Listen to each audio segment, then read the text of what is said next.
دوستی کے لیول ہے نا، تو انشاءاللہ نیکسٹ کلاس میں اگین آپ کو چاروں لیول مینشن کر دوں گی، تاکہ آپ ان لیول میں سے بتائیے اور آہستہ آہستہ سے ان کو بتائیے. دیکھیں ہمیں، میں جیسے جب میری بچی جب چھوٹی تھی، 3 سال کی تھی، 3.5 سال کی تھی، اور بیٹا میرا 1.25 سال کا تھا جب میں نے قرآن کا شروع کیا، تو الحمدللہ مجھے بچوں کو بتانے میں مشکلات نہیں ہوئی.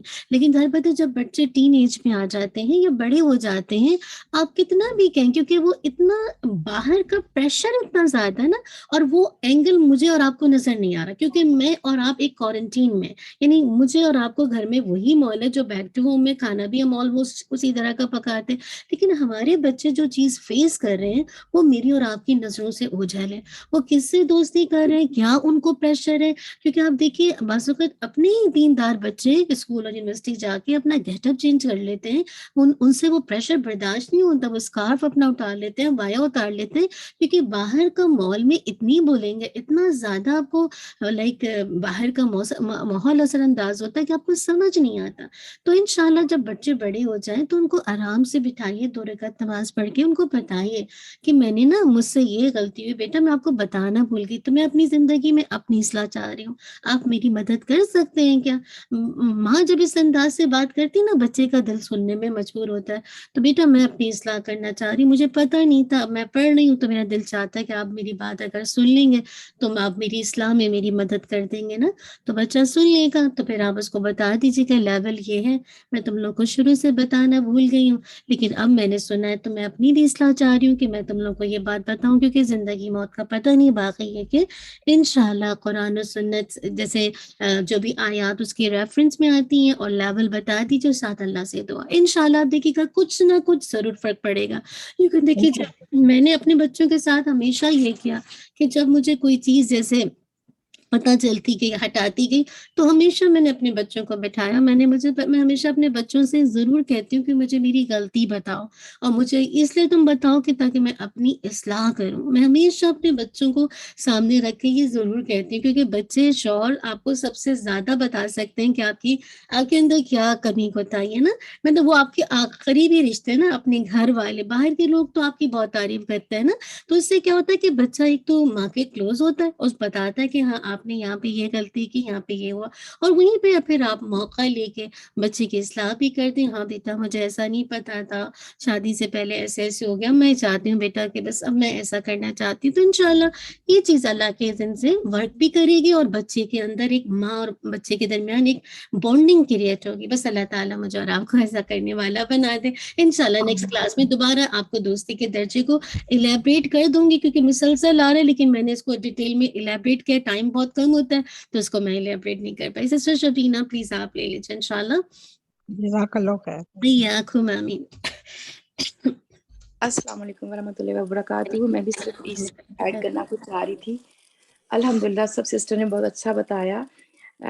سسٹر یہ جیسے میں نے اپنے بچے یہاں کوشش کی ہے کہ میں بچپن میں جیسے کنڈر گارڈن میں بچے بنا کے لیتے تھے پینٹنگ، میں نے ایک ٹری بنایا تھا جس میں نے لکھا تھا یہ صبر ہے تو ہم گڈ مسلم بنیں گے، اور یہ ہمارے اندر فارگیونیس ہے تو ہم ایسے بنیں گے. پھر اس کے اندر میں نے قرآن کے اندر سے پورٹ کرنے کے لیے وہ ڈرا سا کیا تھا کہ بھی ہمارا یہ ٹری جو ہے، جب ہم مسلمان ہیں ہمارا ٹری تب سٹرونگ ہوگا ہم اس میں اپنے قرآن کا پانی ڈالتے رہیں گے نا. تو اس پروجیکٹ میں نے یہ اپنے گھر میں اپنے بچوں کے ساتھ کیا تھا. الحمدللہ اس کا مجھے اتنا اچھا اس کا فیڈ بیک مجھے ملا تھا، اتنا اچھا اس کا مجھے رزلٹ ملا تھا. تو پھر بچوں کو یہی بتانے کی ضرورت ہے کہ ہم اس معاشرے سے الگ ہو کے نہیں رہ سکتے، ہمیں اسی میں رہتے ہوئے ہم نے اپنے بچوں کو گرو اپ کرنا ہے. ہم میں اتنی غلطیاں ہیں کیونکہ ہم نے وہ چیزیں اندر ہمارے نہیں تھی جو کہ صحیح قرآن و سنت کی روشنی میں ہمارے اندر ہونی چاہیے تھی. اور اس وجہ سے مجھے ایک یہ بھی پوائنٹ ملا کہ مجھے اپنے لیے بھی غلطیوں کو درست کرنے کا موقع ملا، اور وہی کے بھی ایکسکیوز کرتی تھی بچوں کے ساتھ، بچے یہ پہلے میں یہ کرتی تھی، یہ رانگ ہے. میرے نیبر جو ہیں وہ نان مسلم تھے، اور پھر میں نے ان کے ساتھ کیسے کرنا ہے، ہم ان کو اگنور نہیں کر سکتے، بلکہ کھانا بناتی تھی ان کو میں دیتی تھی اسپیشلی رمضان میں. تو یہ کہ ہم نے ریلیشن کیسے رکھنا ہے اور کس حد تک رکھنا ہے. سب سے بڑی بات یہ ہے کہ ہم نے دوسرے ریلیجن کا بھی اپنے بچوں کو بتانا ہے کہ ہم کس حد تک، جب ان کو یہ شعور نہیں ہوگا کہ کرسچن یہ ایسا ہے، ان کا کنسیپٹ یہ ہے، ان کا فیتھ یہ ہے یا یو کا یہ ہے. اور یہاں ان دیز ڈیز میرا جو کنٹریکٹ ہے نا وہ زیادہ ہوتا ہے ان کے ساتھ. یہ جو قادیانی ہیں وہ اسکول کے سلسلے میں، نیبرز کے سلسلے میں. پھر سب سے بڑی بات یہ ہے کہ ہمیں ان کا جو ہے ڈفرنس وہ بھی اپنے بچوں کو بتانا ہے کہ کس کس جگہ پہ ہم ان سے انفلوئنس لیتے ہیں، ہم ان سے اثر لیتے ہیں. اور نمبر 2 بات یہ ہے کہ اگر بچوں اور ہمارے اندر ہمارا مذہب برتن بھرا ہوا ہوگا نا تو باہر سے چیزیں آنے کی، اس کے اندر آنے کی چانسز اللہ کے حکم سے کم ہوں گے. یہی میں اب تک کرنے کی کوشش کرتی رہی ہوں اپنے بچوں کے ساتھ، لیکن ہم بے تعلق نہیں رہ سکتے. جی جی بالکل. آپ بارک اللہ سے شبینہ، بہت اچھا آپ نے ایکسپیرینس شیئر کیا. بس وہی بات ہے کہ اللہ سے دعا کرتے رہیں گے، اور اللہ نے چاہا انشاءاللہ بے تعلقی کا تو کبھی بھی نہیں، کیونکہ ان تک دین پہنچانا، امر بالمعروف کرنا ہماری ذمہ داری ہے نا. لیکن وہ کس طرح کریں گے، اس کے لیے سٹیپس کیا ہوں گے، یہ انشاءاللہ قرآن مجید اور اللہ کے نبی کی جو احادیث ہیں وہ مجھے اور آپ کو ہیلپ کریں گی، اور اس میں پھر انشاءاللہ ڈیٹیل میں ہم دیکھیں گے. بارک اللہ سسٹر، جزاک اللہ خیرن کثیرہ. انشاءاللہ آج کی جو وہ السلام علیکم. وعلیکم السلام ورحمۃ اللہ میں وبرکاتہ. کچھ کہہ سکتی ہوں؟ جی جی انشاءاللہ آپ کہیے. میں یہ کہہ رہی تھی کہ میرے کو یہ پوائنٹ ملا کہ عفو درگزر میں نہ پہل کرنی چاہیے. جو اللہ کی رضا کی خاطر کسی کو معاف کر دیتا ہے تو اللہ اس کے سارے گناہ معاف کر دیتا ہے. تو عفو درگزر کو اپنانا چاہیے اور عدل اور انصاف پر قائم رہنا چاہیے. اور جب گواہی دے تو انصاف کے ساتھ گواہی دے، عہد کی پاس کاری کرنی ہے. یہ سب پوائنٹس میں نے دیے. اس میں اور بھی تو بہت پوائنٹس ہیں. ماشاءاللہ سب نے بہت اچھا بتایا، آپ نے بھی بہت اچھا بتایا. اللہ اپن کو عمل کرنے والا بنائے. آمین. جزاک اللہ خیر سسٹر نجمہ، بارک اللہ فیک. بہت اہم پوائنٹس ہیں جو کہ ریمائنڈرز کی شکل میں مجھے اور آپ کو ملتے ہیں، لیکن بات وہی ہے کہ جیسے آپ نے اینڈ میں کہا اللہ عمل والا بنا دے. جزاک اللہ خیرن کثیرہ. آج کی انشاءاللہ آیت پہ تدبر کو دیکھتے ہیں کہ انشاءاللہ یا ایھا الذین آمنوا اتقوا اللہ وابتغوا الیہ الوسیلہ وجاہدوا فی سبیلہ لعلکم تفلحون. اے لوگوں جو ایمان لائے ہو، اللہ تعالیٰ سے ڈر جاؤ اور اس کی طرف قرب تلاش کرو اور اس کی راہ میں جہاد کرو تاکہ تم کامیاب ہو جاؤ. بتا دیا کہ کامیابی کے لیے اللہ کا ڈر اور ساتھ ساتھ اس کی طرف قرب تلاش کرنے کے لیے مراد ہے کہ وسیلہ. اور وسیلے کو میں نے آج آپ کو ایکسپلین کیا ہے کہ کس انداز سے وسیلہ کیا جا سکتا ہے نا اللہ سے، جسے کہا جائے قرب تلاش کیا جا سکتا ہے، اور ساتھ کیا کرنا ہے اور اس کی راہ میں جہاد. آج ظاہر بات ہے اللہ کی راہ میں جہاد کیا ہے کہ جیسے آج آپ کلاس میں بیٹھے ہیں، اپنا وقت لگا رہے اللہ کے دین کو سیکھنے کے لیے. کوئی بھی پلیٹ فارم ہو، کسی بھی جگہ آپ اپنا وقت دیتے ہیں، اپنی اسکل دیتے ہیں، اپنے جسے کہا جائے مال دیتے ہیں، یہ سب اللہ کے راستے میں نا. انشاءاللہ جب یہ کام کریں گے تو اللہ تعالیٰ سے امید ہے کہ انشاءاللہ اللہ تعالیٰ مجھے اور آپ کو کامیابی سے ہمکنار کریں گے. انشاءاللہ آج آپ نے سارا وقت تقوی پہ غور و فکر کرنا ہے اور اللہ سے قرب کے لیے آپ کو وہ اسماء الحسنی کی طرف جانا ہے جن کے ذریعے سے آپ اللہ تعالیٰ سے دعا مانگے اللہ کے قریب ہو جائے انشاءاللہ. سیکھیں اور کوشش کرتی رہنا ہے کہ دین کے اشاعت میں جو بھی آپ اپنا حصہ ڈال سکتی ہیں، مال سے، جان سے، اپنی صلاحیت سے حصہ ڈالیے. آج کی دعائیں دیکھ لیجیے. یہ ساری دعائیں جو آج کی اس میں پڑھی بھی گئی تھیں اور ہو سکتا ہے ایکسٹرا بھی ہوں، تو اس کو تھوڑا سا انشاءاللہ دیکھ لیے گا. کرنے کے کاموں کو انشاءاللہ دیکھ لیجیے کہ کرنے کے کام یہ ہیں انشاءاللہ. تو اس کی ہلکا سا ایک دفعہ گو تھرو ہو جایا کیجیے، تو اس سے یہ ہوتا ہے کہ ریمائنڈرز مل جاتے ہیں نا. اللہ تعالیٰ ہم سب کو عمل کی توفیق عطا کر دے. ربنا تقبل منا انك انت السميع العليم وتب علينا انك انت التواب الرحيم. سبحانك اللهم وبحمدك اشهد ان لا اله الا انت استغفرك واتوب اليك. سبحان ربك رب العزة عما يصفون والسلام على المرسلين والحمد لله رب العالمين. جزاک اللہ خیر، بارک اللہ فیک. انشاءاللہ آپ سے کل ملاقات ہوتی ہے. اپنا خیال رکھیے گا. السلام علیکم ورحمۃ اللہ وبرکاتہ. وعلیکم السلام ورحمۃ اللہ.